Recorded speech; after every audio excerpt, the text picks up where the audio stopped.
Bien heureux de vous voir nombreuses et nombreux.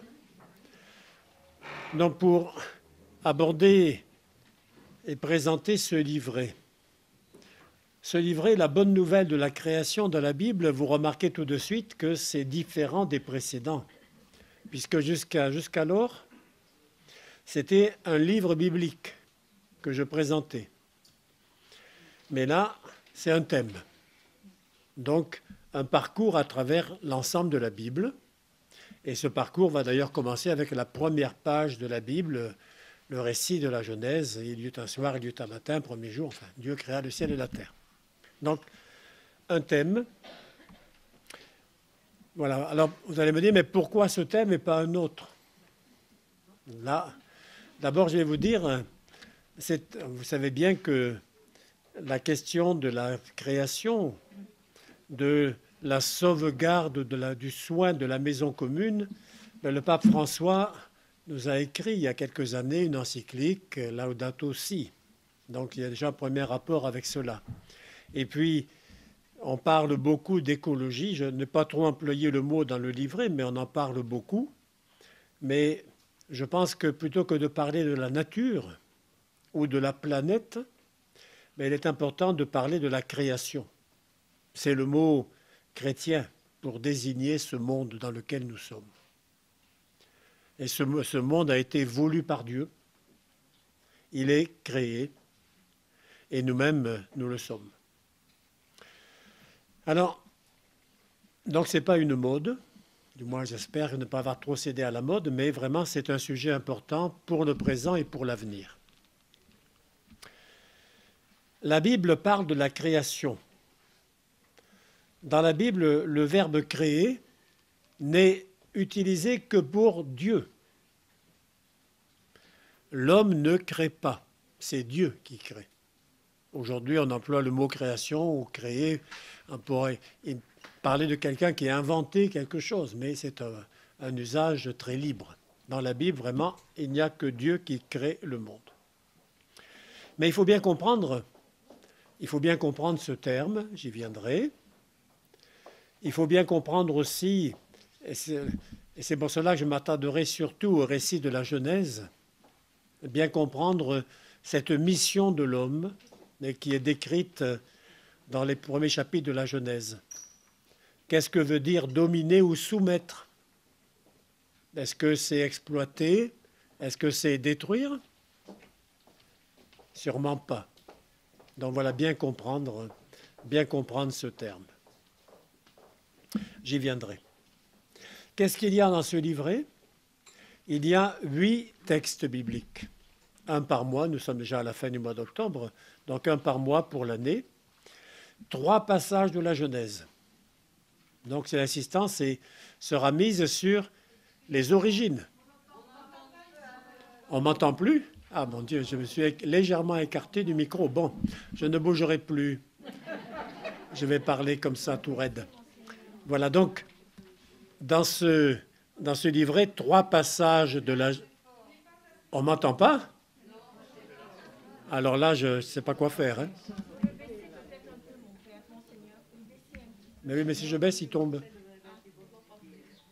Là, je ne sais pas quoi faire. Si on ne m'entend pas, je vais crier. Ça va comme ça? Bon, je ne peux pas parler plus près. Je suis en train de dévorer le micro. Voilà donc 3 passages de la Genèse. Donc ces 3 passages vont nous tourner, on pourrait dire, vers le passé. Bon, le passé, on pourrait dire dans ce passé, Genèse chapitre 1, Dieu a voulu le monde et Dieu voit que cela était bon, note le refrain de chaque jour, et même très bon pour le 6e jour. Bien, j'y reviendrai. Donc, ce monde est voulu beau et bon. Mais le mal s'y manifeste. C'est le 2e texte, le chapitre 3. D'où vient ce mal? Grande question. Et puis enfin, Dieu reste fidèle malgré tout. Et c'est le 3e texte de la Genèse, l'alliance que Dieu donne à Noé et à ses descendants. Donc voilà les 3 premiers textes de la Genèse. Ensuite, il y a 3 autres passages de l'Ancien Testament. Un passage que j'aurais pu mettre en tête, un psaume. Un psaume, c'est l'émerveillement aujourd'hui, en regardant la nature. On admire, on s'émerveille devant la beauté de la création, et la beauté de la création nous renvoie à son auteur. On aurait pu commencer par cela, par cet émerveillement. Je suis l'ordre des textes de la Bible. Donc, un psaume. Et puis, un passage d'Isaïe. Un passage d'Isaïe, la deuxième partie du livre d'Isaïe, qui a été écrite pendant le temps de l'exil à Babylone. Un temps de souffrance, mais un temps aussi d'espérance. Et c'est là que, finalement, en étant à l'étranger, en vivant parmi des peuples qui ont d'autres dieux, des mythes concernant l'origine du monde, mais que le peuple d'Israël affirme son originalité, sa foi en Dieu unique, créateur. Et cela, ce que Dieu a fait au début, il le continue, il le maintient, c'est l'espérance. Et puis enfin, un texte de la sagesse qui va être une réflexion sur ce monde. Voilà ces 6 textes de l'Ancien Testament. Mais on ne va pas en rester simplement. Ce qui intéresse les chrétiens, ce n'est pas simplement de voir notre monde, c'est de nous dire aussi, mais quelle est la place du Christ? Et donc, je propose 2 passages, un de saint Matthieu sur la providence, sur le fait que si les oiseaux du ciel et les lys des champs mangent et sont beaux, eh bien, l'être humain vaut plus encore que tout cela. Il doit faire confiance à la providence. Et puis, enfin, un texte de saint Paul qui médite sur la création. Le Christ c'est par lui et pour lui que tout a été fait. Voilà le choix des textes. J'aurais pu en prendre d'autres, ou prendre des textes différents de ceux-là. Mais je pense qu'ici, on a l'essentiel pour voir que ce monde créé à l'origine par Dieu, maintenu aujourd'hui, mais nous invite à regarder ce monde futur que Dieu prépare. Ça, c'est la foi chrétienne. On y viendra. Donc, voilà un peu le parcours que je vous propose dans tout ce livret. Quelques mots, parce que quand on parle de création, on peut parler de plusieurs choses. On peut d'abord parler des choses créées, le monde tel qu'il est, et que nous contemplons dans son ampleur, dans sa beauté, dans sa force, qui parfois dépasse l'être humain. La foudre, les tempêtes, les bêtes sauvages. Voilà donc cette création si vaste, si ample. Eh bien, pour la Bible, ce monde a une origine. Il est créé, et donc rien n'existe avant lui. C'est le premier mot de la Genèse. Au commencement, Dieu créa le ciel et la terre. Parfois, il arrive que des enfants demandent « Mais qu'est-ce qu'il y avait avant ?» Avant le commencement, mais il n'y avait rien. Il y avait Dieu, mais il n'y avait pas ce monde. C'est difficile à penser, parce que nous, on se représente les choses, nous sommes dans ce monde, et donc difficile de penser qu'il y a le rien. Mais voilà, donc ce monde a une origine, ce monde rien n'existe avant le commencement.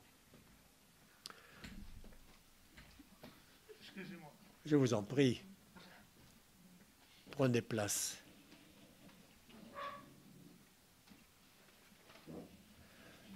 Donc la création désigne d'abord cet acte de Dieu. Et je répète le premier verset de la Genèse, au commencement, Dieu créa le ciel et la terre. Mais le mot création peut désigner aussi l'acte de Dieu. Dieu qui agit de manière totalement libre. Il n'était pas obligé de faire le monde. Il n'était pas obligé de créer l'humanité. Il a créé libre et seul, à l'origine du monde, à la différence de ce que croient des mythes des religions de l'Antiquité, il n'y a pas eu un combat entre des divinités pour créer le monde, entre on pourrait dire la divinité du bien et celle du mal, par exemple. Il n'y a pas eu de combat cosmique. Dieu crée le monde, mais le mal vient abîmer cela. Donc, on peut penser à cet acte créateur. Et puis enfin, parler de création, c'est aussi parler du Créateur lui-même. Pour quelle raison Dieu a-t-il voulu le monde? Pour quelle raison? Mais je crois que la raison est simple, c'est par amour. Lorsque Dieu crée, bien ce qu'il crée dépend de lui, c'est vrai, mais il veut l'autonomie, la liberté de tout ce qu'il crée. Et donc il donne une indépendance, une autonomie, et Dieu ensuite ne va pas intervenir à chaque instant pour empêcher une mauvaise action de se faire. Il laisse les choses et les hommes à leur liberté, avec tout ce que ça peut impliquer, comme responsabilité, mais aussi comme souffrance, comme mal, et nous le savons bien. Voilà ce qu'on peut dire sur la création de manière globale. Mais comment en parler de la création? Nous sommes des gens qui manions l'abstraction. Le mot création n'existe pas dans la Bible en tant que tel. C'est un mot abstrait. Voilà, donc la Bible préfère le concret. Et donc la Bible va employer le genre littéraire du récit. Évidemment, vous vous doutez bien qu'il n'y avait personne pour prendre des notes quand Dieu a créé le ciel et la terre. Et donc, les auteurs de la Bible ont imaginé, inspirés par Dieu bien sûr, mais ont imaginé, ont présenté cela sous la forme d'un récit, pour présenter notre situation dans le monde telle qu'elle est. Je dis bien, c'est un genre littéraire. Donc il ne faut pas lire les premiers chapitres de la Genèse comme si c'était un récit historique ou même un récit scientifique. L'évêque célèbre le sacrement de la confirmation. Et il y a une opération à faire pour ceux qui vont être confirmés, c'est d'écrire une lettre à l'évêque. Alors pour les jeunes en particulier, c'est un gros effort. Mais dans plusieurs lettres, j'ai trouvé cette phrase approximativement, que je vais vous citer approximativement. À l'aumônerie, au caté, on nous dit que Dieu a créé le monde en 7 jours. À l'école, au collège, au lycée, on nous parle de la théorie de l'évolution. J'essaie de croire ce qu'on m'a appris à l'aumônerie. Quand je lis cela, je me dis, ça ne va pas durer longtemps.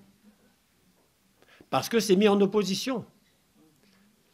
Moi, ça ne me gêne pas de croire, d'accepter la théorie de l'évolution et d'accepter que Dieu a créé le monde. Parce que on ne parle pas exactement de la même chose. La théorie de l'évolution me dit comment les choses ont pu se faire. C'est une théorie encore qui s'affine, qui se précise peu à peu, mais voilà, comment les choses ont pu se faire au fil des millénaires, des millions d'années, etc. Très bien. La Bible, la réflexion théologique, essayait de dire pourquoi ce monde existe. Dieu l'a voulu. Il n'est pas le fruit du hasard. Et Dieu a placé l'être humain au sommet de la création, en lui confiant une responsabilité particulière. Ce n'est pas opposé à la théorie de l'évolution, mais on ne parle pas de la même chose. Voilà. Et quand on m'a posé ces questions, quand je vois le groupe, j'essaie de redire ce que je vous ai dit en quelques mots, de l'argumenter encore un peu plus. Mais pour vraiment éviter ces oppositions entre science et foi. Et pour simplifier la question. Par ailleurs, je dis le genre littéraire du récit.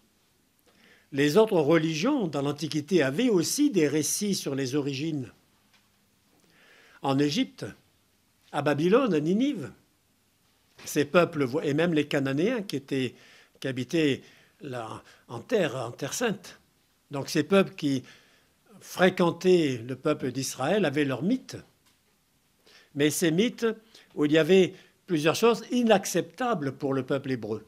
D'abord, un polythéisme, plusieurs dieux. Et le peuple juif ne croit qu'en un seul Dieu. Donc, dans le récit de la Genèse, vous ne trouverez pas la mention d'autres dieux qui sont à l'œuvre pour créer le monde. Deuxièmement, comme il y avait plusieurs dieux, ils se disputaient, ils se battaient. Là aussi, ça n'existe pas. Et puis, dans ces divinités, il y avait souvent le soleil et la lune, et voire les étoiles. Le livre de la Genèse nous présente les astres du ciel, non pas comme des divinités, mais comme on pourrait presque dire, des instruments qui servent aux hommes. On le verra dans un instant.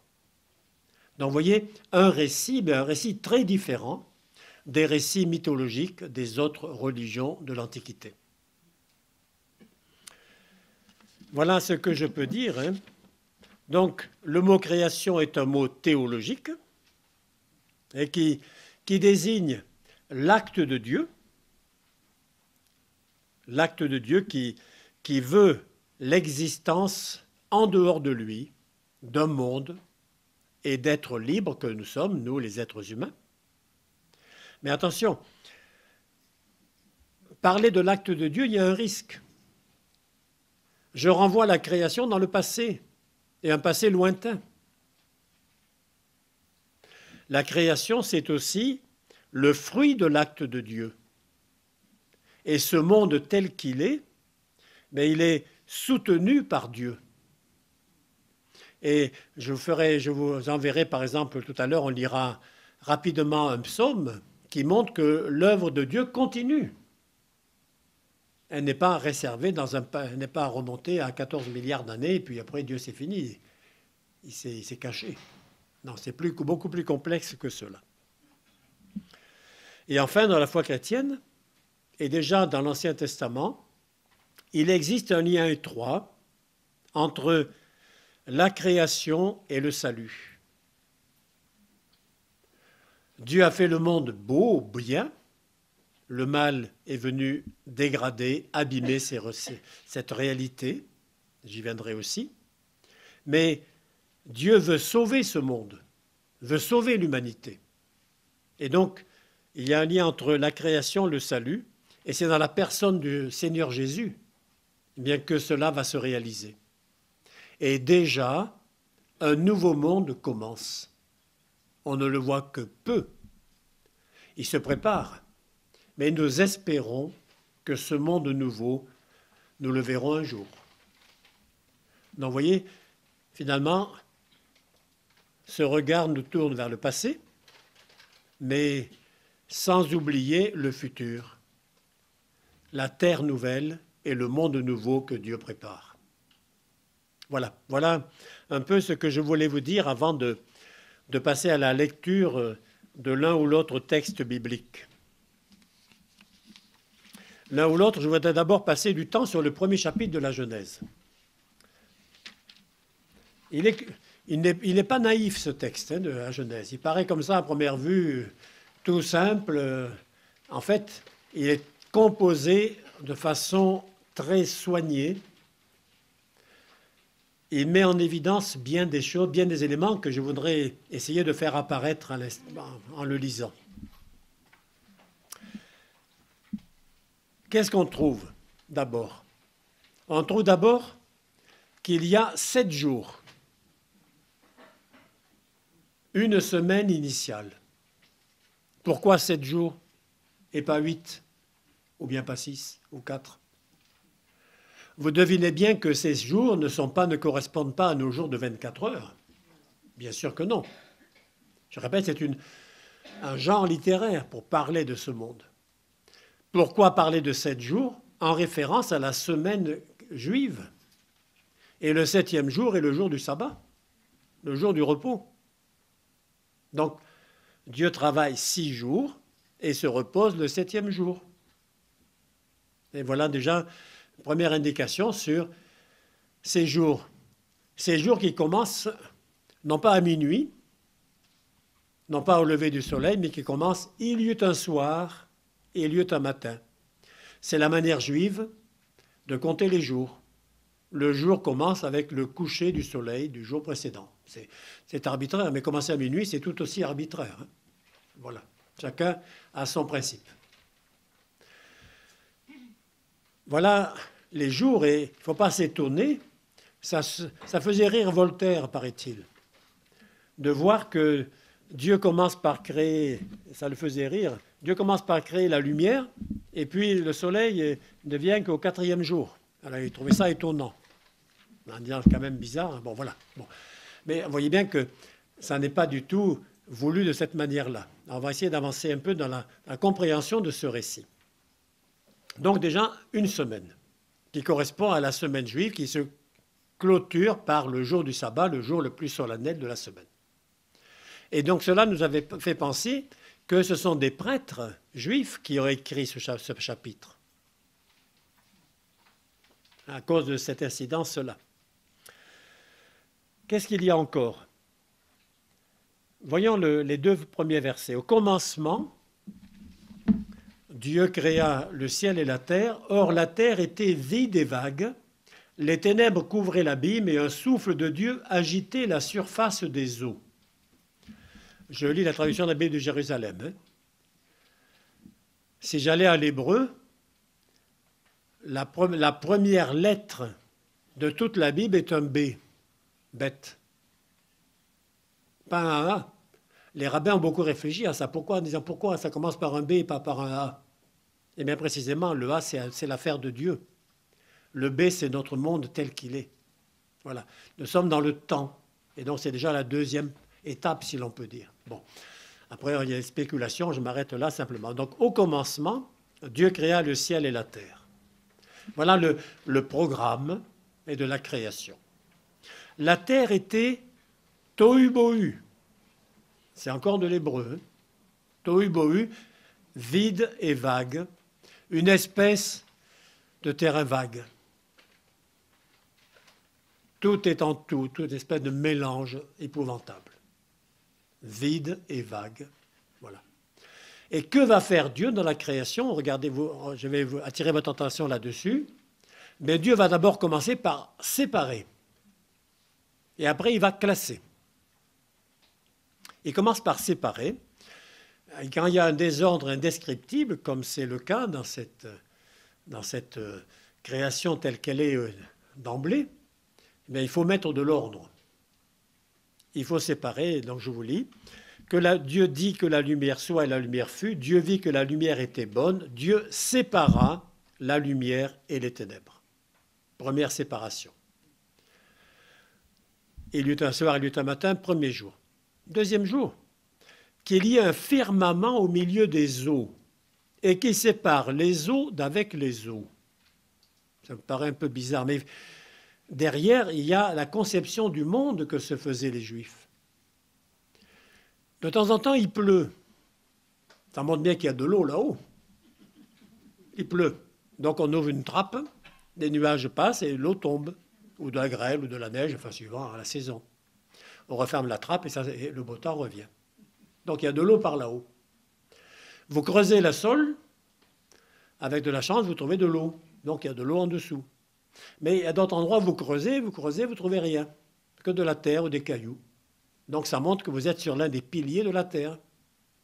La terre repose donc sur de l'eau, mais pour la tenir, il y a des piliers. Voilà, une conception très simple, un peu qui nous paraît rudimentaire, mais voilà, il y a ça. Donc séparer les eaux d'au-dessus et des eaux d'en dessous. Dieu, donc, qu'il y ait un firmament, qu'il sépare les eaux d'avec les eaux, il en fut ainsi. Dieu fit le firmament qui sépara les eaux qui sont sous le firmament d'avec les eaux qui sont au-dessus du firmament. Donc séparation des eaux. Et puis encore, que les eaux qui sont sous le ciel s'amassent en un seul endroit et qu'apparaisse le continent. Voilà. On sépare aussi l'eau et la terre sur terre. Mais sinon, on serait noyé dans l'eau salée. Voilà. Donc ce travail de séparation. Puis ensuite, vous avez une expression qui revient très fréquemment, c'est selon leur espèce. Quand on entend ce texte, pour ceux qui viennent à la veillée pascale, on le lit assez souvent, ce récit de la création, et c'est vraiment, on a l'impression que selon leur espèce, l'auteur n'arrive plus à s'en séparer. J'attire votre attention, simplement, je lis quelques lignes. Voilà. Dieu dit que la terre verdisse de verdure, des herbes portant semences et des arbres fruitiers, donnant sur la terre, selon leur espèce, des fruits contenant leurs semences. Il en fut ainsi. La terre produisit de la verdure, des herbes portant semences selon leur espèce, des arbres donnant selon leur espèce, des fruits contenant leurs semences. Il y eut un soir, il y eut un matin, troisième jour. Et puis en plus, pour les animaux, c'est encore pire, si j'ose dire. Dieu créa les grands monstres marins et tous les êtres vivants qui glissent. Les eaux les firent grouiller selon leur espèce, et toute la gent ailée selon son espèce. Dieu dit que la terre produit des êtres vivants selon leur espèce. Bestioles, bestiaux, bêtes sauvages, selon leur espèce. Dieu fit les bêtes sauvages selon leur espèce, les bestiaux selon leur espèce, toutes les bestioles du sol selon leur espèce. Les choses sont bien classées. La création n'est pas quelque chose de un maelstrom vague. Voilà. Dieu ordonne le monde. Et on comprend qu'il admire cette œuvre, qui est belle, qui est ordonnée. Pour les Juifs, pensez à l'alimentation de juive, il n'y a rien de pire que le mélange. Des mélanges qui ne vont pas. Et donc là, tout est bien classé dans l'ordre. Chaque réalité, chaque espèce a sa place. Et pas de mélange avec d'autres espèces. Voilà. Et donc on retrouve toujours cette même conception du monde renvoyée à l'origine. Que souligner encore? Je n'ai pas parlé du sixième jour. Et on y vient. Dieu dit, verset 26, « Faisons l'homme à notre image, comme notre ressemblance, et qu'il domine sur les poissons de la mer, les oiseaux du ciel, les bestiaux, toutes les bêtes sauvages et toutes les bestioles qui rampent sur la terre. Dieu créa l'homme à son image, à l'image de Dieu il le créa, hommes et femmes il les créa. » L'aboutissement de la création. Alors vous notez d'abord que l'être humain est créé homme et femme. Le couple humain à l'origine. C'est le deuxième chapitre qui sépare. Dans le temps, si je puis dire, même si on est dans une conception mythique, au-delà du temps, mais enfin, l'homme d'abord, puis la femme après ici, voilà, homme et femme, il les créa. Deuxièmement, Dieu réfléchit avant de faire l'homme. Faisons l'homme. Ce pluriel, comment le comprendre? Les pères de l'Église, eux, n'avaient pas de problème. Ils disaient, mais ça y est, il y a déjà ici, de façon voilée, l'annonce de la Trinité. Ce pluriel.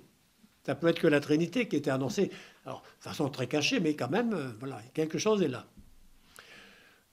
On peut l'interpréter aussi en se disant, mais Dieu se parle à lui-même. Je ne sais pas comment vous vous parlez à vous-même. Certains se parlent en se disant « je », d'autres se parlent en se disant « tu », mais je crois savoir qu'il y a des gens qui se disent « nous » des fois, peut-être pour s'encourager. Voilà. Bon, chacun a sa manière de se parler à soi-même. Voilà, donc Dieu ici, en quelque sorte, réfléchit. Réfléchit.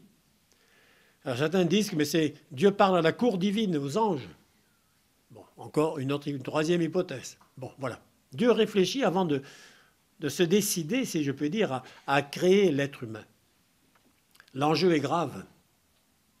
Et l'enjeu est grave parce qu'il va vouloir quelqu'un qui soit fait à notre image, comme notre ressemblance, à l'image de Dieu. Et ce n'est pas dit pour les animaux avant, cela. Donc, l'être humain voulu, constitué à l'image de Dieu.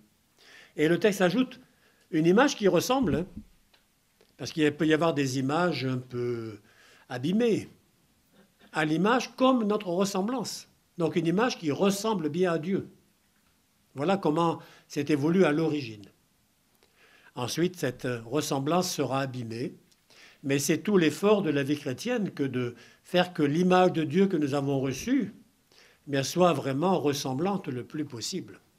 Il y a de quoi faire. Pardon, je parle pour moi, bien sûr.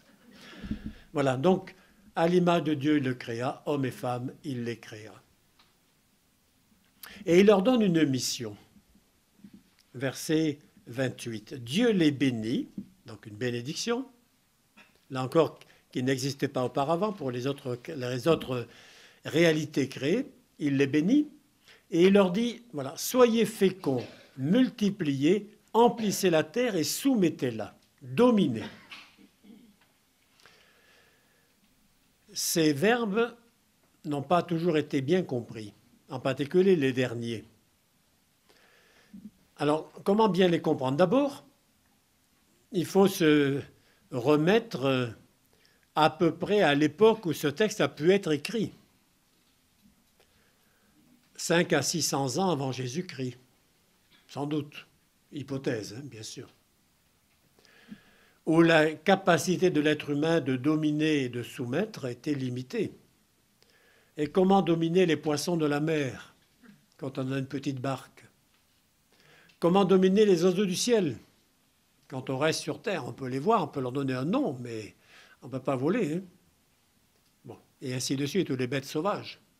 Voilà, donc ce dominer à l'époque ne pouvait pas être compris et n'était pas dit dans le sens d'une destruction et de la planète et de la création de Dieu. Première observation. Deuxième observation, un texte biblique à lui tout seul ne dit jamais tout. Le pape François le fait remarquer dans l'encyclique en disant « mais il faut comprendre ce verbe dominer avec le deuxième récit de la création, où l'homme, je vais citer le verset, au verset 15, chapitre 2, verset 15, « Le Seigneur Dieu prit l'homme, l'établit dans le jardin d'Éden pour le cultiver et le garder. » Dominer et soumettre, c'est compris comme cultiver et garder.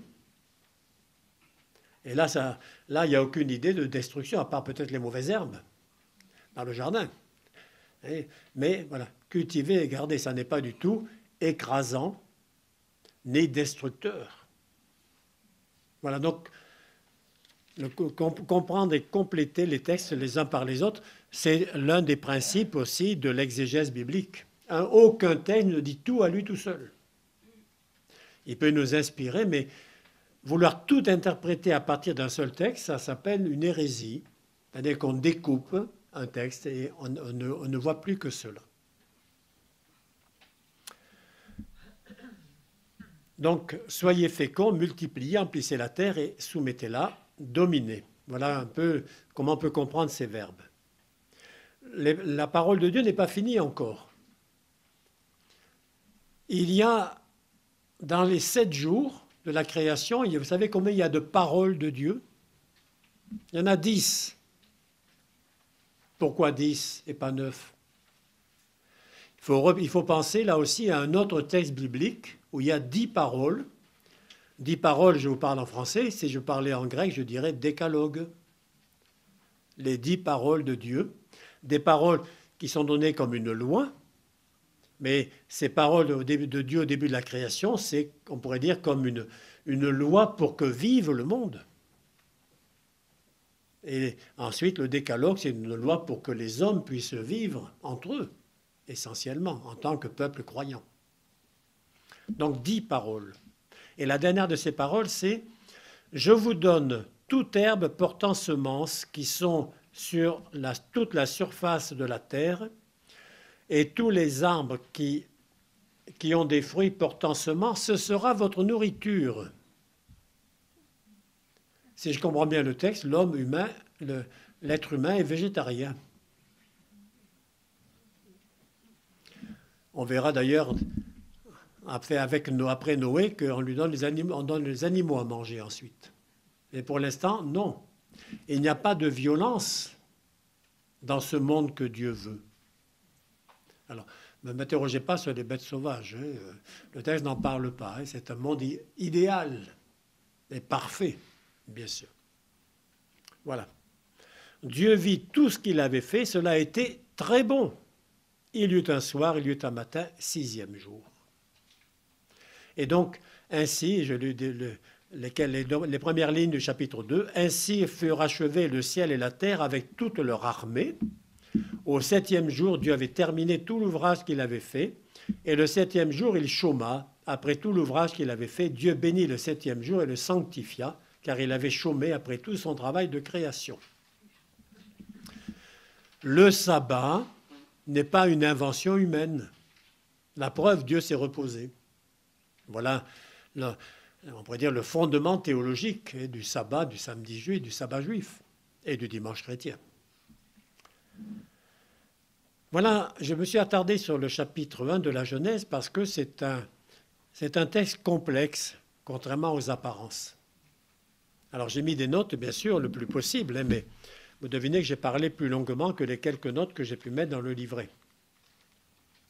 Dans le livret, bien sûr, comme d'habitude, il y a des indications pour une réflexion personnelle.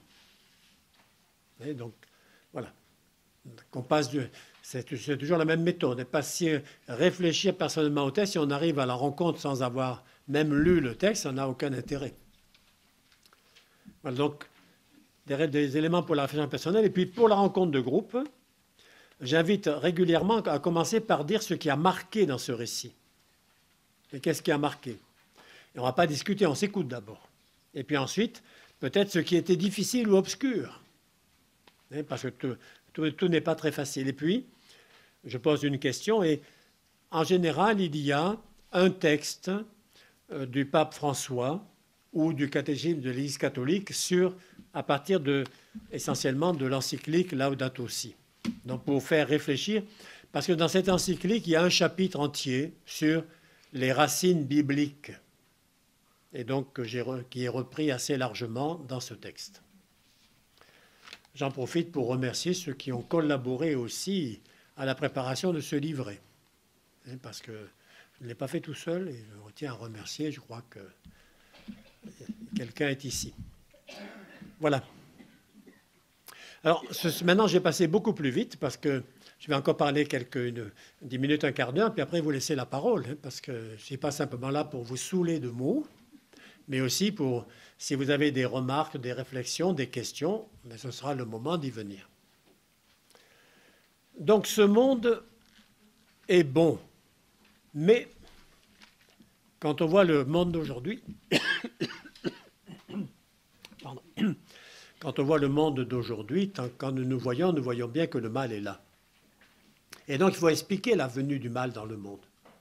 Et ça va être l'objet du chapitre 3 de la Genèse, qui va l'expliquer en images. On ne va pas faire une réflexion philosophique sur le problème du mal, comment le mal est venu dans le monde, etc. Non. Et ça démarre comme un récit. Le serpent était le plus rusé de tous les animaux des champs. Tiens, voilà un animal dont on n'avait pas parlé encore, qui arrive. Et un serpent qui parle, en plus. Donc on voit bien qu'on est comme dans les fables. Comme dans les fables. Exactement, c'est un récit imaginaire pour essayer de présenter cela. Et donc on voit bien que, finalement, le serpent qui est rusé va essayer de mettre en avant, en présentant à la fois du vrai et du faux, et par là même faire tomber dans le piège. Vous voyez, alors, vous ne mangerez pas de tous les arbres du jardin? C'est faux. Dieu a dit, il y a un arbre, il ne faut pas en manger, c'est dangereux. C'est comme quand on dit aux enfants, c'est tel champignon, il ne faut pas le manger. Hein. Il peut faire l'expérience lui-même, il verra que ça rend malade ou que ça peut même tuer. Enfin, ça, il ne le verra pas longtemps. Mais enfin, bon. Voilà, bien sûr. Donc ici, il y a cette parole de Dieu sur l'arbre du milieu du jardin. Le serpent ruse et dit, mais il y en a, vous pouvez manger de rien. Alors la femme dit, mais non, nous pouvons manger de tout, du fruit des arbres du jardin. Mais du fruit de l'arbre qui était au milieu du jardin, Dieu a dit, vous n'en mangerez pas, vous n'y toucherez pas sous peine de mort. Dieu n'avait pas dit de ne pas y toucher. C'est vraiment de ne pas manger. Vous voyez, il commence à y avoir déjà des distorsions. Et c'est par là que va passer la tentation. La tentation, finalement, qui consiste à refuser d'accepter le commandement de Dieu. Et vous ne mangerez pas de cela. C'est dur, c'est dur d'accepter de ne pas faire à sa guise et de ne pas toucher de cet arbre qui paraît pourtant appétissant. Mais les champignons vénéneux peuvent aussi sembler appétissants, ils sont jolis à voir. Voilà. Voilà. Et donc vient le mal. Mais alors je vais surtout insister non pas sur cet acte-là, mais sur les conséquences. Voilà, les conséquences, c'est que les relations deviennent toutes abîmées. Je les lis dans l'ordre inverse. L'homme, maudit soit le sol à cause de toi. À force de peine, tu en tireras subsistance tous les jours de ta vie. Et il produira pour toi épines et chardons. Tu mangeras l'herbe des champs et la sueur de ton visage. Tu mangeras ton pain, etc. Voilà. Au lieu de cultiver et de garder le jardin dans la joie, eh bien ça devient une corvée accablante que le travail. Bon. Donc on pourrait dire cette relation de l'homme à la nature qui était bonne, elle devient abîmée, cassée. Le sol devient ingrat. Bon. La femme, eh bien c'est les relations avec son mari qui sont abîmées. Et sa maternité. Je multiplierai les peines de tes grossesses. Dans la peine, tu enfanteras des fils. Ta convoitise te poussera vers ton mari. Lui dominera sur toi. Voilà. Donc, les relations homme-femme sont abîmées, dégradées. Et enfin, avec le serpent, avec le mal, mais voilà, le serpent, mais tu mangeras de la poussière. Et tu ramperas sur ton ventre. Je mettrai une hostilité entre toi et la femme, entre ton lignage et le sien. Il t'écrasera la tête et tu l'atteindras au talon. Là aussi, annonce très voilée, très lointaine de la naissance du Sauveur, né de la Vierge Marie. Voilà donc, vraiment, ce chapitre 3 veut montrer comment ce monde que Dieu avait voulu beau et bon se trouve abîmé, dégradé. Et que, finalement, la vie de l'homme sur terre est difficile, douloureuse. Voilà. Essayez d'expliquer pourquoi, d'où ça vient. C'est pas Dieu qui a voulu cela. Il y a une rupture fondamentale. Mais ça ne s'arrête pas là. On est encore dans les 11 premiers chapitres de la Genèse, ne sont pas historiques. Ce n'est pas de moi, c'est du pape Pie XII. Hein. Je n'étais pas né quand il a écrit déjà cela. Hein. Donc, ça remonte loin, vous voyez. Bon, voilà, donc, ce n'est pas du type historique. L'arche de Noé n'est pas quelque chose... Ceux qui vous disent on a retrouvé les restes de l'arche, non, c'est pas ça. Hein, c'est pas ça qu'il faut chercher. Essayez de mesurer ce qui est raconté dans ce texte, sur ce mode de récit. Eh bien, sur le mode du récit, début du chapitre 6, Dieu voit que la méchanceté de l'homme était grande sur la terre, que son cœur ne formait que des mauvais desseins à longueur de journée. Dieu se repentit d'avoir fait l'homme sur la terre. Et il s'affligeait dans son cœur, et Dieu se dit, je vais effacer de la surface du sol les hommes que j'ai créés. Voilà. Voilà un peu comment commence ce récit du déluge. Avec on pourrait dire, Dieu se regrette ce qu'il a fait, à cause de la méchanceté humaine. Je répète, on n'est pas dans le domaine de l'histoire. Hein. Essayez de se représenter notre monde tel qu'il est. Donc vient le déluge, mais le texte que j'ai pris, c'est après le déluge. Après le déluge, Dieu bénit, c'est le chapitre 9, qui a comme titre dans la Bible de Jérusalem, le nouvel ordre du monde. Le titre vaut ce qu'il vaut. Moi, j'ai proposé comme titre un nouveau commencement. On n'est pas loin, hein, même un peu la même idée qui est là derrière, mais voilà, un nouveau commencement. Voilà, parce que vous allez trouver des formules qu'on a vues en Genèse 1. Dieu bénit Noé et ses fils et leur dit « Soyez féconds, multipliez, emplissez la terre ». Ça vous rappelle rien? Ce que Dieu a dit à l'humanité, chapitre 1 de la Genèse. Mais après, ça se gâte. Hein. Soyez la crainte et l'effroi de tous les animaux de la terre et de tous les oiseaux du ciel, comme de tout ce qui dans la terre fourmille et de tous les poissons de la mer, ils sont livrés entre vos mains. Tout cela vous servira de nourriture.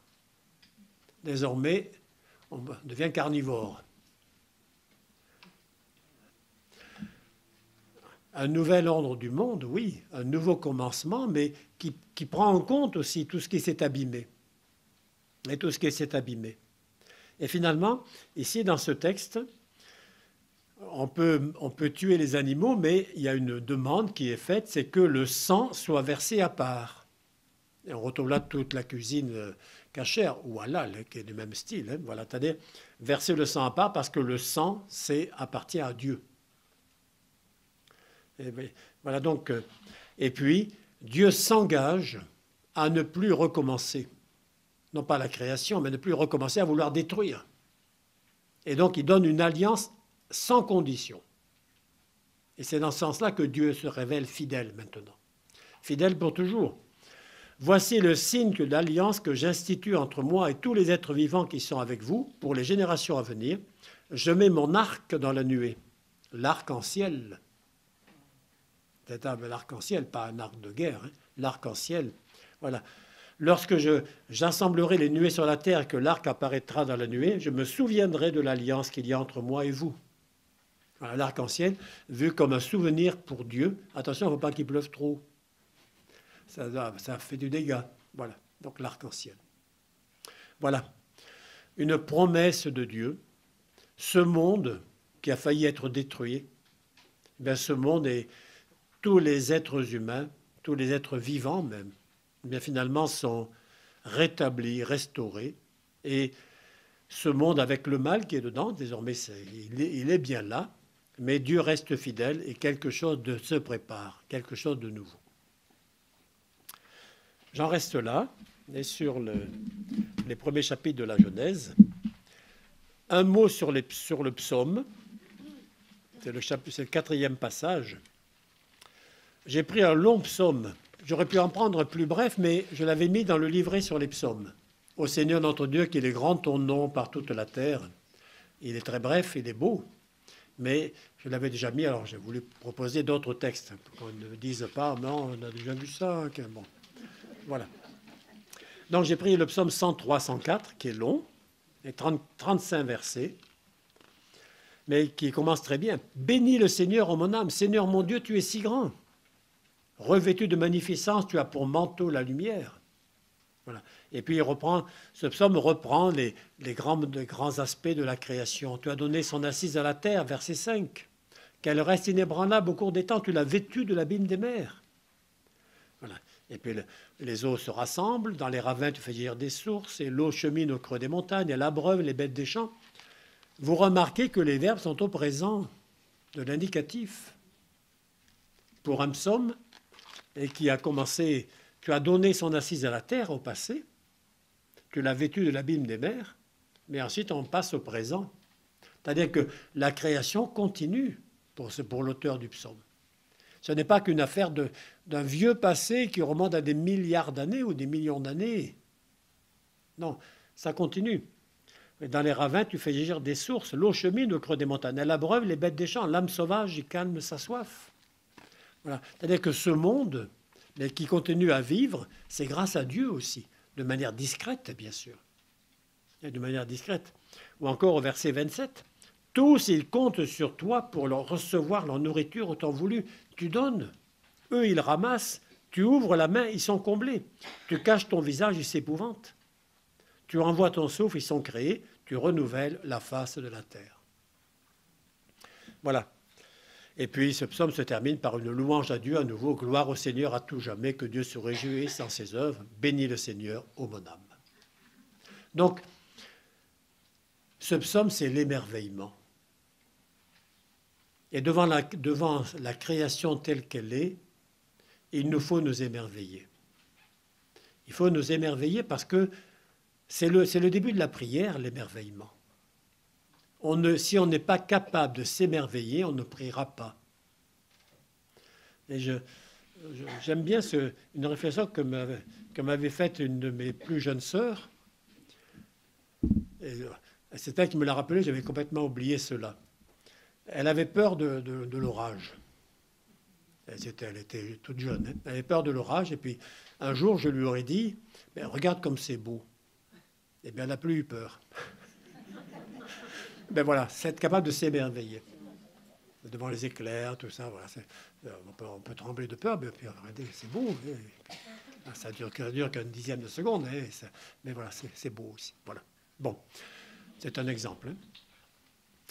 Alors, je voudrais finir, et c'est mon dernier mot, en évoquant le Nouveau Testament. Donc, j'ai proposé 2 textes dans le livret. Donc, un sur la providence. Donc, Matthieu chapitre 6. Parce que la providence, ce n'est pas simplement quelque chose de lointain ou d'abstrait. Hein. Et je lis le verset. Ne vous inquiétez pas pour votre vie, de quoi vous mangerez, ni votre corps, de quoi vous le vêtirez. La vie n'est-elle pas plus que la nourriture et le corps plus que les vêtements? Regardez les oiseaux du ciel, regardez les lys des champs. Voilà. Et puis au milieu, vous avez verset 30. Si Dieu habille de la sorte l'herbe des champs qui est aujourd'hui et demain sera jetée au four, ne fera-t-il pas bien plus pour vous, gens de peu de foi? Voilà, finalement, regardez la création et la manière dont elle continue à exister, à vivre, mais c'est aussi s'enraciner dans la foi et dans l'espérance, parce que qui dit foi dit espérance, et les deux sont très liés. Vous pouvez difficilement définir la foi ou l'espérance sans parler de la foi. Voilà, donc les deux sont très proches l'un de l'autre. Voilà. Et donc, finalement, ce texte, c'est un peu les questions posées, invite à regarder notre situation dans le monde et à faire confiance à Dieu. Même si on paraît inquiet, on s'affole ou on s'inquiète de l'avenir, on se demande ce que sera demain, eh bien, faire confiance à Dieu, renouveler notre foi en lui. Pourquoi avez-vous peur, gens de peu de foi? Et le dernier texte, c'est Saint Paul. Alors, le dernier texte est un peu plus compliqué, je le reconnais. L'hymne aux Colossiens. Il est l'image du Dieu invisible. Donc on parle du Christ. Hein. Premier-né de toute créature, c'est en lui qu'ont été créées toutes choses. Dans les cieux et sur la terre, les visibles et les invisibles, tout a été créé par lui et pour lui. Finalement, Saint Paul nous dit, le Christ Jésus, le Fils de Dieu, était à l'œuvre dès le commencement du monde. Il était à l'œuvre dans la création. Ce que le livre de la sagesse appelle la sagesse, nous l'appelons nous Jésus, le Fils de Dieu. Et pour ça, c'est le rapport avec le texte de la sagesse dont je n'ai pas parlé. Voilà. Tout a été créé par lui et pour lui. Non pas pour son avantage personnel, mais dans le sens où c'est lui qui porte ce monde et qui va peu à peu réconcilier tout ce monde qui est divisé, abîmé, mais il va être rétabli, réconcilié avec Dieu par le Christ. J'aurais pu prendre le texte de Romains chapitre 8, mais il avait été pris dans le livret concernant Saint Paul. Romains 8, mais je le cite pour conclure, c'est vraiment maintenant. J'estime que les souffrances du temps présent ne sont pas à comparer à la gloire qui doit se révéler en nous. Et surtout, le verset 22, nous le savons, toute la création jusqu'à ce jour gémit en travail d'enfantement. Et elle n'est pas seule, nous-mêmes nous gémissons nous aussi intérieurement. La création est en travail d'enfantement, c'est-à-dire qu'un monde nouveau commence depuis la résurrection de Jésus. Ça vient lentement, je trouve, bien sûr. Mais notre espérance, c'est de croire que quelque chose d'autre se prépare.